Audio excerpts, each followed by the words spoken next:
April 12, 2014. A dry wash under Interstate 15, southern Nevada. Federal agents crouch behind trucks, rifles up. On the overpass above them, civilians lie flat on hot concrete, rifles aimed down at the agents' backs. 400 head of cattle stand penned between the two lines. One trigger pull, and this valley becomes a massacre. The government holds 2 federal court orders, and it folds, opens the gate, hands back the cattle, drives away. But here's what makes this unthinkable. A federal judge will end this story by barring the United States from ever prosecuting Cliven Bundy for this day. Not an acquittal. Permanently unprosecutable.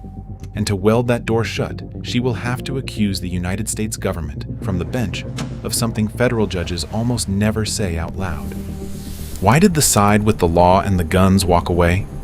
And what did the government know about this man that it buried for 6 years?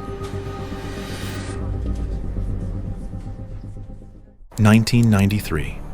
Bunkerville, Nevada, a town of a few hundred people, 90 minutes northeast of Las Vegas, where the Virgin River cuts through red rock and nothing green happens by accident.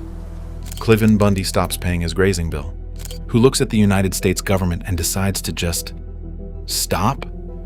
A Mormon rancher with 14 children and a drawl so slow that everything he says sounds carved rather than spoken. He keeps a paperback Constitution in his shirt pocket the way other men carry cigarettes, and he'll pull it out mid-sentence to settle arguments with it. Years from now, he'll tell an interviewer flat as a fence post, "I abide by all of Nevada state laws, but I don't recognize the United States government as even existing." He means every syllable. That sentence is the operating system. March 1994. He writes a check, $1,961.47, and mails it, not to the Bureau of Land Management, but to Clark County, Nevada. His argument, the land belongs to the state, so the state should collect. No American court has ever accepted that theory. The county sends the money back. Why mail a check you know will bounce? Because the check is aimed. His family had run cattle in the gold Butte country since the 1950s, paying Washington the entire time, until the desert tortoise landed on the threatened species list, and the rules tightened with every renewal. Fewer cows, shorter seasons. Bundy did the arithmetic and decided the agency he was paying was quietly regulating him out of existence. So now he'll pay Clark County any day of the week. Washington gets nothing. On principle forever. That aim is about to cost the United States more than any check ever could. The courts hit back twice. A permanent injunction in 1998. Remove the cattle, pay $200 per day, per head. A second order in July 2013, blunter. The United States may go and impound the animals. By then, the tab has passed $1 million. And yes, he owed it, every cent, by the ruling of every court that looked at his theory and threw it out, usually in a paragraph. On the law, the word freeloader isn't unfair. None of that is why this story is famous. Here's the part almost nobody asks about. 2 federal court orders, 20 years, penalties compounding daily. And in all that time, the United States government does not seize a single cow, not one. What stops the most powerful law enforcement apparatus on earth from collecting on an order it already won? Twice? And why is the answer sitting in a drawer in Washington? March 2011. Someone at the FBI sits down and writes an assessment of Cliven Bundy. It does not say what you would expect. The documents surface years later at trial. The file rates him low to moderate risk. It notes that his preferred weapons are litigation and media appearances.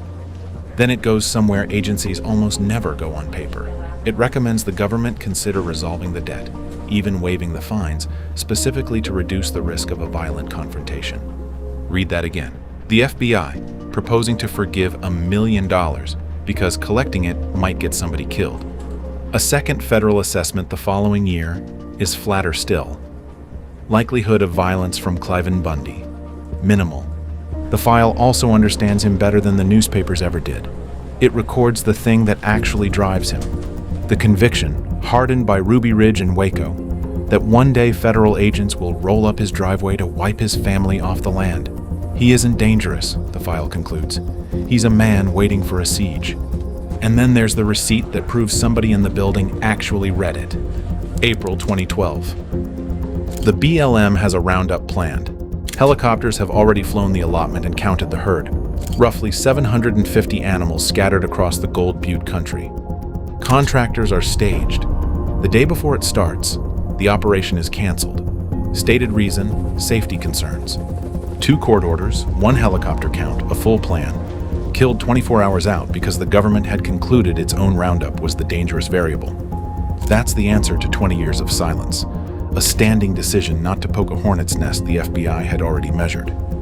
Those documents will not reach a defense attorney for 6 more years.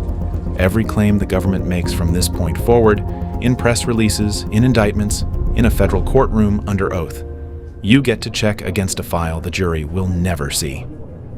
Because in April 2014, the United States is about to do the exact opposite of every word in it. What does the opposite of that file look like on the ground? And what happens when you aim it at a man who has spent 20 years waiting for a siege? The plan has a name: Operation Gold Butte. It is the maximal version of everything the file warned against. The government's own operational document, handed over years too late, describes elevated observation posts positioned around the Bundy residence. Agents in place each evening, night vision, agency rifles carried at all times. Around the house, every evening. There's also a camera, concealed on high ground, live feeding, aimed straight at the family's home. Then comes the closure, roughly 600,000 acres of public land shut to the public, with 2 fenced enclosures set aside miles from anything and labeled in official signage First Amendment areas. Free speech pens in the desert, that's not a joke, it's in the plan. April 5th, 2014, contract cowboys move in with a helicopter. The aircraft pushes cattle out of the washes. Riders funnel them into portable pens. It works. By the 9th, roughly 400 head are collected. April 6th, Dave Bundy, one of Cliven's sons, is filming the roundup from the shoulder of a state highway.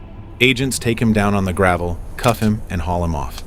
His only weapon is the camera in his hands. That night, the family starts posting. There are men with rifles on the ridge above our house, they say. There are snipers watching us. The coverage writes it up as paranoia, a fringe family with a sovereign citizen legal theory claiming FBI snipers in the hills. Except you've read the operational plan.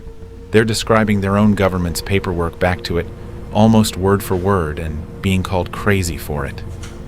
April 9th. A different son, Ammon Bundy, stands in the road in front of a truck convoy hauling cattle. An officer tases him. He gets up. They tase him again. A Bundy sister is knocked to the ground. Phones are recording all of it, from 4 angles, and within hours the footage is everywhere. A man in a cowboy hat, a taser, a K-9 unit, a family screaming on a Nevada roadside. One BLM official later described what that video did in the language of weather. A Category 5 hurricane. Because now they come, hundreds of them. Men from Idaho, Montana, Utah, Arizona, driving through the night toward a town most of them had never heard of a week earlier. Some in plate carriers, some with rifles cased in the back seat. They camp in the sagebrush along the interstate. They set up a stage and a flagpole in the desert. Every single one of them was recruited by the operation itself.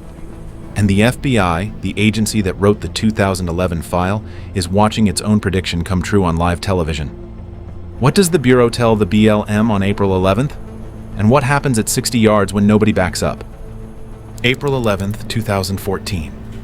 The FBI advises the BLM to cease the operation. The bureau that rated this man low risk 3 years ago is now telling the enforcing agency to stop, because the danger it predicted is currently parked along Interstate 15 in lawn chairs, with rifles. April 12th. Morning.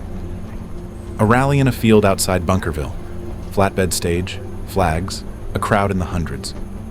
The Clark County Sheriff climbs onto the platform and announces the roundup is over. The cattle will be released. The federal closure is lifted. It should be the end. Bundy takes the microphone. He gives the government 1 hour to disarm, to surrender the weapons of the federal agents at the impound site. And the field goes quiet while people work out whether he means it. He means it. The hour starts running. It runs out with nothing surrendered, because of course nothing is surrendered. The United States does not hand its rifles to a rancher on a deadline. And Bundy says the sentence that puts everything in motion: let's go get those cattle. Hundreds of people move toward the dry wash under the interstate, on foot, on horseback, American flags out front.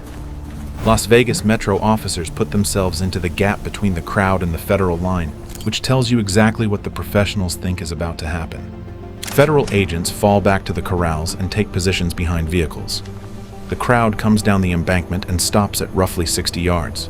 60 yards. Less than a football field in desert heat with rifles on both sides of it. Past noon now. Traffic sits dead on the overpass, heat shimmering off the concrete.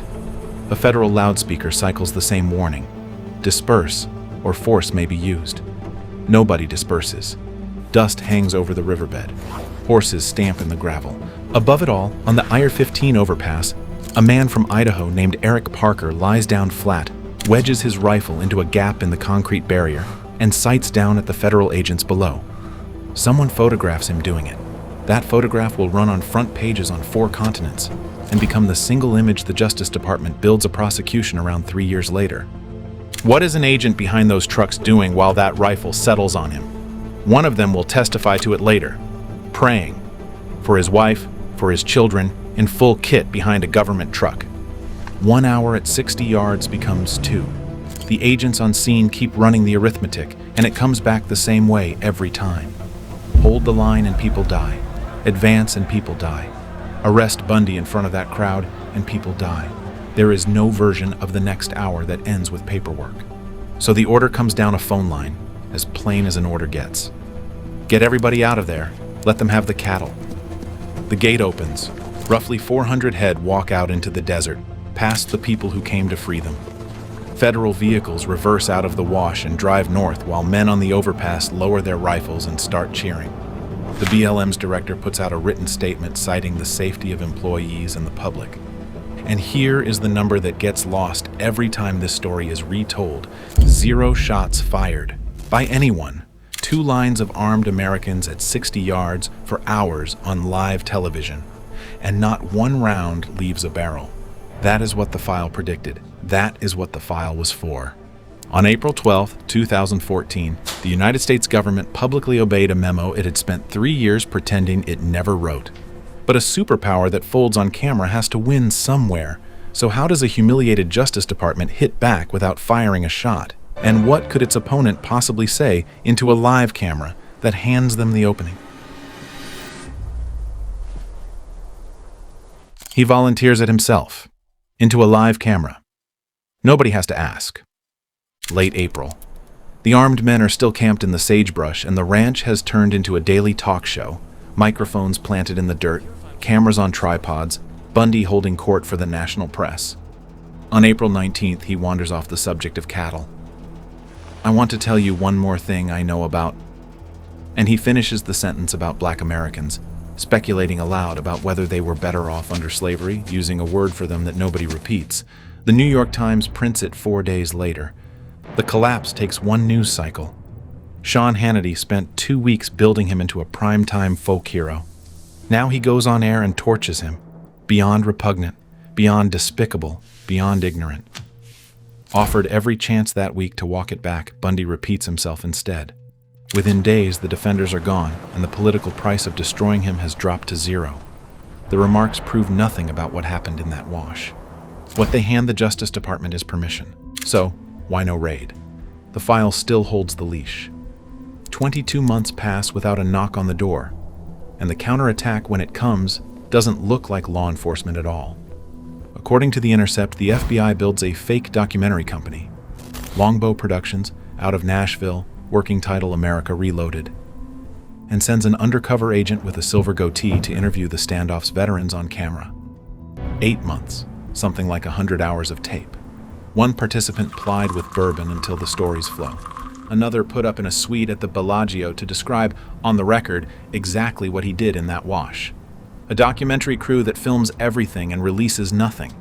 If you're finding this as strange as I do, subscribe. This story has a lot more buried paper coming. February 10th, 2016, Portland International Airport. Cliven Bundy steps off a flight. He'd traveled north as the occupation of an Oregon wildlife refuge was ending, and federal agents take him into custody in the terminal. Yes, They arrest him. Look at what it took. 2 years of waiting, a fake film crew, and an airport terminal 1 state away. Anywhere on Earth except that driveway in Bunkerville. And hold on to this because it's the spine of everything left. The government is about to learn why the file said don't. This arrest will cost the United States more than the 400 cows ever did. He is denied bail. In its detention filing, the government tells the court he is lawless and violent, while its own locked-away assessments describe a man whose weapons are lawsuits and press conferences, whose likelihood of violence is minimal. Both statements come from the same government. Only one of them is in front of the judge. March 2nd. A superseding indictment. 16 counts. 19 defendants. Conspiracy, assault on a federal officer, extortion, obstruction. The theory is a massive armed assault on the United States. And that theory has one structural requirement nobody says out loud. The file has to stay buried. How long can the government keep every drawer in the building shut? And what happens to a prosecution the day one slides open? October 30th, 2017. Federal Courthouse, Las Vegas. Cliven Bundy has been in a cell for 20 months, and his family is keeping the count in days. Remember that count. The prosecution stands up and tells the jury what this case is about. A lie. The Bundys, the government says, transformed a cattle dispute into something else. They told their followers that federal snipers were aimed at their family, and that summoned hundreds of armed men to Bunkerville. And then the 4 words the entire prosecution rests on. And that was false. Stay in that courtroom for a second. Every person in that room believes the sentence except you. You read the operational plan in Chapter 3. Elevated observation posts around the residence. Rifles each evening. A concealed camera on the hill. The United States has just staked 16 felony counts on a claim its own paperwork contradicts.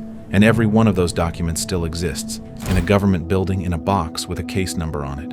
How long does that stay buried with defense attorneys filing discovery motions every week? Meanwhile, the cost is being paid in Pahrump, Nevada, a detention center in the desert, an hour and a half from home. No bail, no release. He's 69 when the handcuffs close in Portland, a man who has read the weather off a ridgeline every morning since boyhood, and now his entire sky is one fluorescent tube that never rises and never sets. He turns 70 in that cell.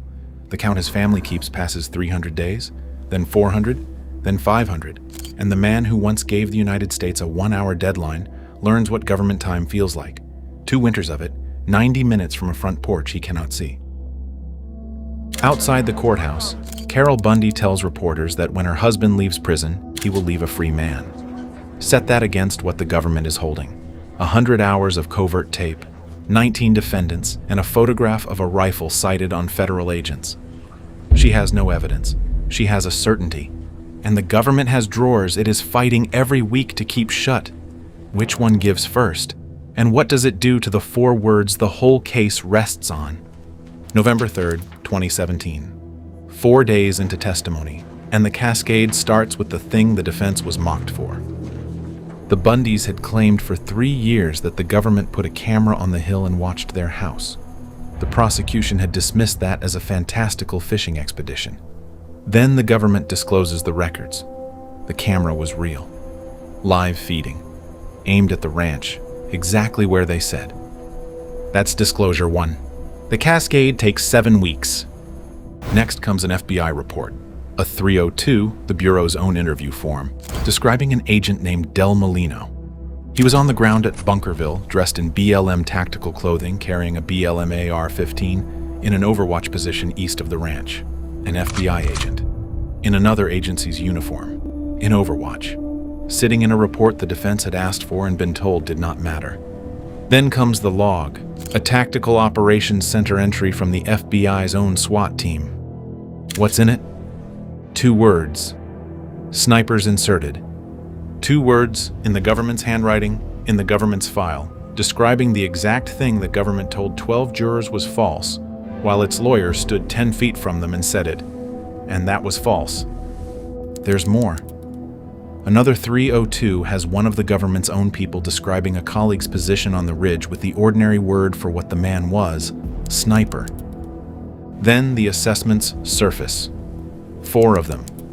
Threat evaluations of Cliven Bundy the prosecution never handed over, including the one from 2011. The memo, the one you read at minute 5. It reaches the defense 6 years late. In the middle of the trial, it would have blown apart before opening statements. Late November. With the case springing leaks in open court, Judge Gloria Navarro orders Cliven Bundy released to house arrest pending the verdict. Look at what's on the table. A bed, a door he can open, daylight. After 2 winters under a fluorescent tube. He refuses. His sons and his co-defendants can't come with him, and he will not walk out alone.